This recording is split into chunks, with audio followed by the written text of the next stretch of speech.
Bonjour à tous, je lance un nouveau format vidéo. J'ai quelqu'un qui m'a envoyé un email, on va l'appeler Omar, il vit au Maroc et il m'a dit écoute mec, j'ai une start-up, je vends à des grands comptes, j'ai développé une technologie, un modèle mathématique qui est assez incroyable et j'aimerais bien savoir ce que je dois faire, est-ce que je dois quitter mon taf, etc. Et j'ai pas mal d'entre vous qui me posent ce genre de questions, quand est-ce que je dois quitter mon taf? Je fais du freelance, j'ai mon agence, j'ai un taf. Et j'ai envie de vous répondre en 4 points, voilà, pendant que je fais mon trajet avant d'arriver à la destination. Donc je vais devoir vous faire ça rapidement. Et je pense que ça va en aider beaucoup d'entre vous. Dites-moi si vous aimez bien ce format, répondre à des questions. Peut-être que je peux choisir une question par semaine, ou peut-être que je peux lancer des lives. Juste pour info, je vous montre. Voilà, la Waymo, vous voyez, elle se balade toute seule. C'est assez perturbant, mais j'adore ça. Donc pour revenir à la question d'Omar. Première chose, il faut vous focus. C'est-à-dire que j'ai rarement vu des gens réussir en faisant deux choses à la fois.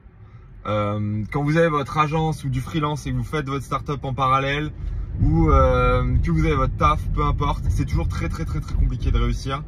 Et en fait, quand on met 20 ou 30 ou 40% d'énergie en moins, en fait, on diminue pas ses chances. On baisse pas ses chances de 30 ou 40%, c'est pas proportionnel. On divise ses chances par 2, par 3, par 4, par 5 de réussite. Donc ça, c'est vraiment le premier conseil que je dois vous donner, c'est soyez focus. Le deuxième chose, c'est que j'en vois beaucoup d'entre vous qui me parlent et qui m'expliquent qu'ils veulent bosser avec des grands comptes.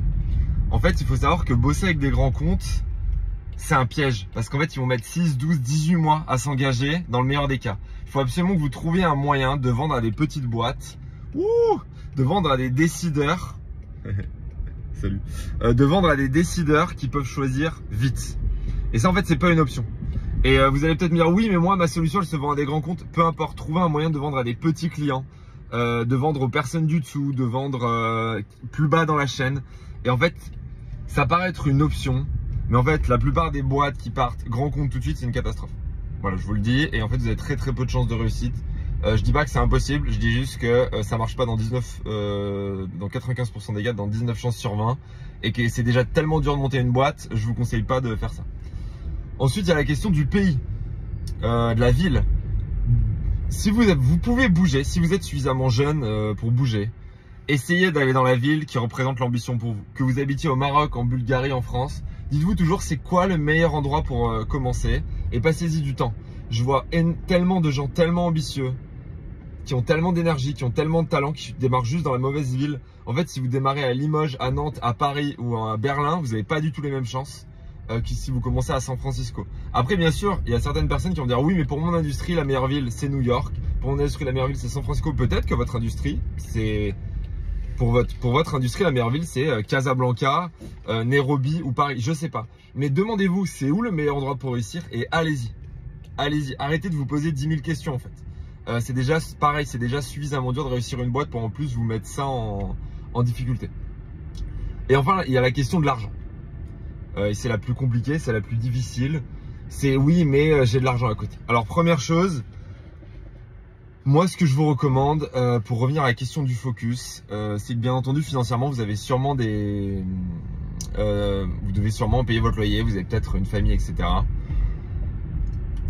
Il y a plusieurs solutions qui s'offrent à vous. La première, c'est de faire du chiffre d'affaires rapidement. Le problème, c'est que souvent, faire du chiffre d'affaires rapidement pour développer sa boîte et se payer un salaire, c'est très compliqué et ça demande des compétences. Donc, si vous pouvez le faire, faites-le, mais c'est compliqué pour la plupart d'entre vous. Donc, choisir de se focus sur une solution et de faire suffisamment de chiffre d'affaires pour se payer, c'est souvent compliqué. Si vous pouvez, go. La deuxième chose que vous pouvez faire, c'est prendre un accélérateur. Il y a beaucoup d'accélérateurs qui acceptent, par exemple, IF, Entrepreneur First, ou Y Combinator à San Francisco. IF, ils sont aussi à Paris, ils sont dans beaucoup de villes. C'est des personnes qui vont vous mettre, et il y a d'autres accélérateurs, qui vont vous donner un petit chèque de 50, 100 000 ou 500 000 pour Y Combinator, ce qui est énorme, mais en fait, ce qui n'est pas énorme, si énorme que ça à San Francisco, pour démarrer. Et en fait, qu'est-ce que vous pouvez faire? Tant que vous n'avez pas réussi à rentrer dans un de ces accélérateurs, en fait, vous continuez votre taf et votre seul et unique objectif, c'est de rentrer dans cet accélérateur pour avoir cet argent et pouvoir vous focus à temps plein sur votre business. Ensuite, il y a la dernière option qui est pour les personnes qui sont qui ont le plus de compétences en tant qu'entrepreneur, c'est lever de l'argent. Aujourd'hui, si vous avez un gros concept, une belle équipe, vous pouvez lever jour 1. Nous, pour cette boîte-là, on a levé 2,5 millions à 10 millions pré-monnaie le premier jour. avant même de se mettre sur le projet. Donc voilà, ça c'est pareil, ça pourra faire l'appel à une autre vidéo sur est-ce qu'on doit lever de l'argent, etc. Et quoi qu'il arrive, vous allez avoir ce montant, et certains d'entre vous partent aussi sur leurs économies, ce qui est aussi une autre solution, ce qui est la dernière solution que je vous recommande le moins. Brûler toutes ces économies pour lancer sa boîte, c'est toujours très anxiogène. Mais il y en a qui le font. Quoi qu'il arrive, dans ces 4 solutions, je vous demande et je vous recommande de vous mettre une deadline précise. C'est-à-dire, mettez-vous 3 mois, 6 mois, 12 mois maximum. Et en fait, vous devez vous mettre la pression après cette deadline. La pression, ça doit pas être « Mon Dieu, j'ai plus d'argent, je suis dans la merde, je vais devoir me faire exclure de chez moi ». C'est « Je sais que je suis confortable jusqu'à 6 mois, du coup, j'ai 4 mois pour réussir ». Et 4 mois pour réussir, ça peut être l'étape que vous considérez qui est importante, qui vous dit qu'il faut que je continue. Et donnez tout ce que vous avez autour de cette deadline. C'est à vous de décider le jour où vous mourrez. C'est à vous de décider jusqu'à quel moment vous devez tout donner, à quel moment vous devez vous donner à fond. Voilà, c'est très très très important. Donc qu'est-ce que je recommanderais à Omar? Je recommanderais à Omar, première chose, d'essayer de trouver un moyen de vendre à des startups avec des cycles de vente courts, qui sont 2, 3, 4, 5 semaines maximum. Je lui demanderais de se demander dans quelle ville il doit aller, de déménager dans cette ville. Je lui dirais, essaie absolument, vu que c'est pas un entrepreneur qui a énormément d'expérience, trouve-toi un accélérateur, un bon accélérateur qui peut te financer dans une de ces villes et concentre-toi à fond pour essayer d'apply et d'avoir des financements pour être à l'aise 3-6 mois. Et enfin, mets-toi une deadline bien serrée qui fait que tu te retrouves pas dans la merde et que tu mets pas ta famille dans la merde. Voilà, c'est tout. Dites-moi si vous aimez ma format. Je vous fais des bisous. Ciao.